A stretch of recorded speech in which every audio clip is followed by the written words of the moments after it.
പച്ചടുക്കളയിലേക്ക് എല്ലാവർക്കും സ്വാഗതം. ഞാൻ ഇന്നിവിടെ ഉണ്ടാക്കുന്നത് ബീഫ് ഉലർത്തിയത് അല്ലെങ്കിൽ ഉപ്പേരി. ഇതിനു വേണ്ടി 2 കിലോ ബീഫ് എടുത്ത് കഴുകി വൃത്തിയാക്കി എടുത്തിട്ടുണ്ട്. ഇനി വേണ്ടത് 3 ടീസ്പൂൺ മല്ലി, 2 ടീസ്പൂൺ പെരിഞ്ജീരകം, കുരുമുളക് 2 ടീസ്പൂൺ, 5-8 വറ്റൽമുളക്. ഇത് നമ്മൾക്ക് വറുത്ത് പൊടിക്കാം. മല്ലി, മുളക്, വലിയ ജീരകം, കുരുമുളക് എല്ലാം കൂടെ ചൂടാക്കി പൊടിച്ചത് 2 ടീസ്പൂൺ ഇട്ട് കൊടുക്കുന്നുണ്ട്. ഇഞ്ചിയും വെള്ളുള്ളി ചതച്ചത് 2 ടേബിൾ സ്പൂൺ ഇട്ട് കൊടുക്കുന്നുണ്ട്. 1/2 ടീസ്പൂൺ മഞ്ഞൾപ്പൊടി, ആവശ്യത്തിന് ഉപ്പിട്ട് കൊടുക്കുക. ഗരം മസാലപ്പൊടി 1/4 ടീസ്പൂൺ, കുറച്ച് വെളിച്ചെണ്ണ കൂടി ഒഴിച്ച് കൊടുക്കുക. നന്നായിട്ടൊന്ന് തിരുമ്പി പിടിപ്പിക്കുക. നന്നായിട്ടൊന്ന് തിരുമ്പി കൊടുത്തിട്ടുണ്ട്. ഇനി കുക്കർ അടച്ച് ഒന്ന് വേവിച്ചെടുക്കാം. ഒരു 3 വിസിൽ വരുത്തിയാൽ മതി. ബീഫ് ഇപ്പം 3 വിസിൽ കഴിഞ്ഞ് ഇനി അത് മാറ്റി കൊടുക്കുക. നാട്ടിലെ ബീഫൊക്കെ ആണെങ്കിൽ കുറച്ച് നല്ല വേവുണ്ട്. ഇത് കുറച്ച് വേവ് കുറവ് കാരണമാണ് പെട്ടെന്ന് ഓഫ് ചെയ്തത്. ഇനി നമ്മൾക്ക് ബീഫ് ഉപ്പേരി ഉണ്ടാക്കാം.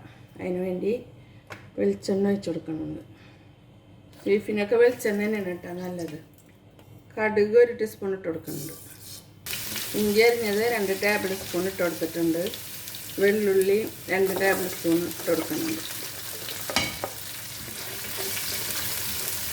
നീളത്തിൽ അരിഞ്ഞതാണ്. ചെറിയ ഉള്ളി അരിഞ്ഞത് 1 കപ്പ് ഇട്ട് കൊടുത്തിട്ടുണ്ട്. കുറച്ച് വേപ്പില ഇട്ട് കൊടുക്കുന്നുണ്ട്. മഞ്ഞൾപ്പൊടി 1/2 ടീസ്പൂൺ, കറി മസാലപ്പൊടി 1/2 ടീസ്പൂൺ, കാശ്മീരി മുളക് ചതച്ചത് 1 ടീസ്പൂൺ, നേരത്തെ മല്ലി, മുളക്, കുരുമുളക്, നല്ല വലിയ ജീരകം എല്ലാം പൊടിച്ചിട്ട് ഇറച്ചിയിലിട്ടതിൻ്റെ ബാക്കി. ചിലർക്ക് എരിവ് കൂടുതൽ വേണ്ടി വരും, ചിലർക്ക് എരിവ് പാടില്ലാണ്ടുണ്ടാവും. അപ്പോൾ അതനുസരിച്ചിട്ട് കൊടുത്താൽ മതി. ഇനി നമ്മൾക്ക് വേവിച്ച് വെച്ചാൽ ഇറച്ചിട്ട് കൊടുക്കാം. തീരെ വെള്ളം ഒഴിച്ചിട്ടുണ്ടായിരുന്നില്ല, ഇറച്ചിയിലത്തെ വെള്ളമൊന്നുമില്ല.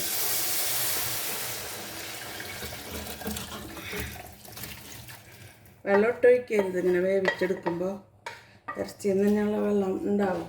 ഇനി വെള്ളം വറ്റിച്ചെടുക്കണം. തീ കൂട്ടി വെച്ചെടുക്കാം. വെള്ളമെല്ലാം ശരിക്ക് വറ്റി ഇതിലേക്ക് തരിതരിപ്പായിട്ട് പൊടിച്ച കുരുമുളക് കൂടി ഇട്ട് കൊടുക്കാം. കുരുമുളക് നേരത്തെ വറുത്ത് പൊടിച്ചതിലുണ്ടായിരുന്നു, എന്നാലും കുറച്ചും കൂടി ഇട്ട് കൊടുക്കാം. നമ്മളിവിടെ പൊടിച്ചെടുക്കണതാണ്. എല്ലാവരും ഇവിടെ പൊടിച്ച് നമ്മളെ വീട്ടിൽ തന്നെ പൊടിച്ചെടുക്കണതാണ് ഏറ്റവും നല്ലത്. വാങ്ങിക്കുന്ന പൊടിയിനേലും ടേസ്റ്റും നല്ലതും അത് തന്നെയാണ്. കറി മസാലയും എന്ത് പൊടിയും നമ്മൾ മീറ്റ് മസാല ഒക്കെ വാങ്ങിക്കുന്നതിലും നല്ലത് നമ്മളിവിടെ പൊടിക്കുന്നതാണ്. നമ്മുടെ ബീഫ് ഉലർത്തിയത് റെഡി ആയിട്ടുണ്ട്. ലേശം മല്ലിയില ഇട്ട് കൊടുക്കാം. ഇതേപോലെ എല്ലാവരും ഉണ്ടാക്കണം. നാട്ടിൽ കിട്ടുന്ന അത്ര നല്ല ബീഫ് ഇവിടെ കിട്ടില്ല. നാട്ടിൽ കിട്ടുന്നത് നല്ല നെയ്യും നല്ല ടേസ്റ്റുള്ള ബീഫാണ് നാട്ടിലത്തത്. ഇവിടെ അത്രക്കും നല്ലതല്ല. ഇങ്ങനെയൊക്കെ വെച്ച് കഴിഞ്ഞാൽ നല്ല ടേസ്റ്റിൽ തന്നെ കഴിക്കാം. നമുക്കിത് സർവിങ് പ്ലേറ്റിലേക്ക് മാറ്റാം. ബീഫ് റെഡിയായി. അങ്ങനെ നമ്മുടെ ബീഫ് ഉലർത്തിയത് റെഡിയായി. എല്ലാവർക്കും ഷെയർ ചെയ്ത് കൊടുക്കണം. എല്ലാവരും ഇതേപോലെ ഉണ്ടാക്കണം. ലൈക്ക് ചെയ്യണം. ഇൻഷാ അല്ലാഹ് പുതിയൊരു വീഡിയോ ആയിട്ട് വരാം.